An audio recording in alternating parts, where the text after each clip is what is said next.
This video sponsored by BuyMode Shop app. Hi friends, welcome to my channel. நம்ம இன்னைக்கு சோளக்கூழ் செய்கிறது எப்படின்னு பார்க்கலாம் வாங்க. நான் ஒரு டம்ளர் சோளம் எடுத்து வச்சிருக்கிறேன். இது ஊற வைக்கணும்.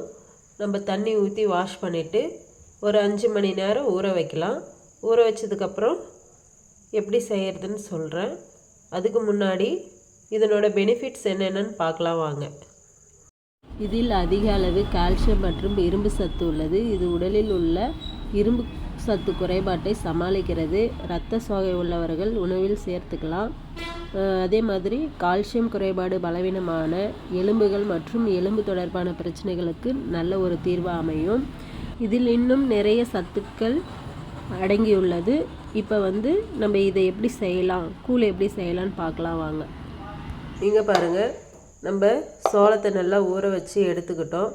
இதை இப்போ மிக்சியில் போட்டு அரைக்கலாம் வாங்க.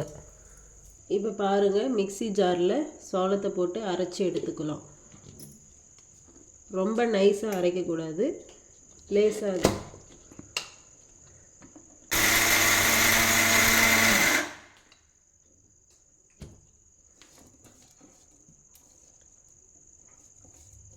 கொரகொரப்பாக இருக்கிற மாதிரி அரைச்சா போதுமானது. ரொம்ப நைஸாக அரைச்சிட்டா நல்லா இருக்காது.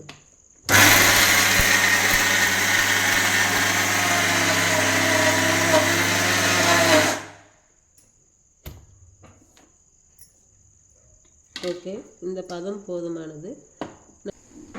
இங்கே பாருங்கள், நம்ம அரைச்சி எடுத்தாச்சு. இதை ஒரு பாத்திரத்துக்கு மாற்றிக்கலாம்.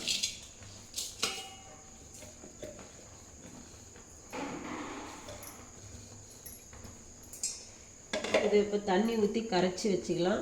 இது நான் காலையில் செய்கிறதுக்காக இப்போ நைட்டே அரைச்சி கொஞ்சமாக ஆரி மாவு, ஒரு டம்ளர் சோளம் எடுத்துருக்கிறேன்னா இதில் 1/4 டம்ளர் ஆரி மாவு சேர்த்து கரைச்சி வச்சுக்கலாம்.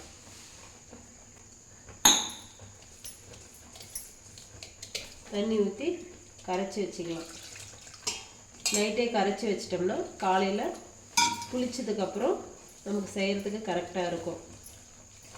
காலையில் செய்கிறதுக்கு நைட்டே இது ப்ரிப்பேர் பண்ணி வச்சிடலாம். அவ்வளோதாங்க. சோளத்தை ஊற வச்சு மிக்சியில் அரைச்சி எடுத்து கொஞ்சமாவது ஆரி மாவு போட்டு தண்ணி ஊற்றி கரைச்சி மூடி வச்சிடலாம். இப்போ கூழ் எப்படி செய்கிறதுன்னு பார்க்கலாம் வாங்க. நைட்டே நம்ம சோளத்தை அரைச்சி மாவு கரைச்சி வச்சாச்சு. இங்கே பாருங்கள், இது காலையில் இந்த மாதிரி புளிச்சு வந்துடுச்சு மாவு. இப்போ நம்ம இது கூழ் எப்படி காசுறதுன்னு பார்க்கலாம் வாங்க. ஒரு பாத்திரத்தில் தண்ணி கொதிக்க வைக்கிறோம்.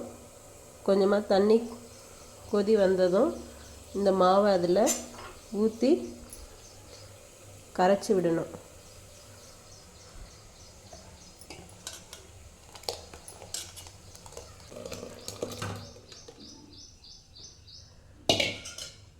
கொதிக்கிற தண்ணியில் இதை ஊற்றி நல்லா கிளறி விட்டுக்குங்க. அது கொதி வரணும்.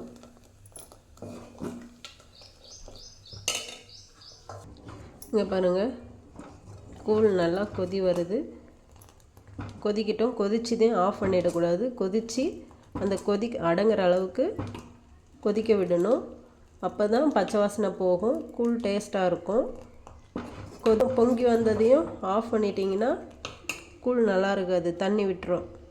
அதனால் கொஞ்சம் நேரம் கொதிக்க விட்டு தேவையான அளவு உப்பு போட்டு கொதிக்க விட்டு இங்கே பாருங்கள், கூழ் நல்லா பொங்கி கொதித்து அந்த கொதி அடங்கிடுச்சு. இந்த அளவுக்கு இருக்கும்போது நம்ம ஆஃப் பண்ணிட்டா போதுமானது. நமக்கு பச்சை வாசனையும் போயிடும், கூழ் நல்லா கொதியும் வந்துடும். இந்த கொதி அடங்குற வரையும் கொதிக்க விட்டு ஆஃப் பண்ணிட்டீங்கன்னா உங்களுக்கு பச்சை வாசனை போயிடும். இங்கே பாருங்கள் ஃப்ரெண்ட்ஸ், நம்ம மோர் ஊற்றி கூழ் கரைச்சி எடுத்துருக்குறோம். ஆனியன் போட்டு வச்சுருக்கிறேன், டேஸ்டியாக இருக்கும்.